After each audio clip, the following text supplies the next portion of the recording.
மாஞ்சோலை தேயிலை தோட்டத்தை தமிழக அரசே எடுத்து நடத்த வேண்டும் என்றும் அங்கு பாதிக்கப்பட்ட மக்களுக்கு உரிய இழப்பீடு வழங்க வேண்டும் எனவும் விடுதலை சிறுத்தைகள் கட்சியின் தலைவர் திருமாவளவன் வலியுறுத்தியுள்ளார்.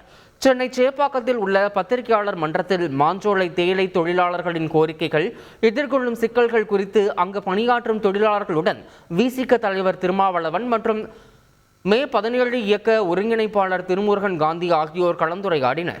பின்னர் செய்தியாளர்களிடம் பேசிய திருமாவளவன், மாஞ்சோலை தொழிலாளர்களின் பாதுகாப்பை அரசு உறுதிப்படுத்த வேண்டும் என்று வலியுறுத்தியுள்ளார். தமிழ்நாடு அரசே எடுத்து தொடர்ந்து தேயிலை உற்பத்தியை நடத்த வேண்டும். இதுதான் சரியான தீர்வாக இருக்க முடியும். மாறாக அங்கே தலைமுறையாக கிட்டத்தட்ட 4 தலைமுறையாக இந்த மாஞ்சோலை தோட்டத்தை பண்படுத்தி செம்மைப்படுத்திய தொழிலாளர்களை வெறுங்கையோடு விரட்டி அடிப்பது ஏற்புடையதல்ல. இது பெரும் அநீதி, மாபெரும் சுரண்டல். ஆகவே தமிழ்நாடு அரசு உடனடியாக இதில் தீவிரமாக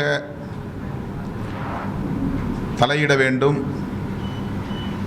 இந்த தொழிலாளர்களின் கோரிக்கைகளை கனிவோடு பரிசீலிக்க வேண்டும். செய்திகளை உடனுக்குடன் தெரிந்து கொள்ள உடனே சப்ஸ்கிரைப் பண்ணுங்க.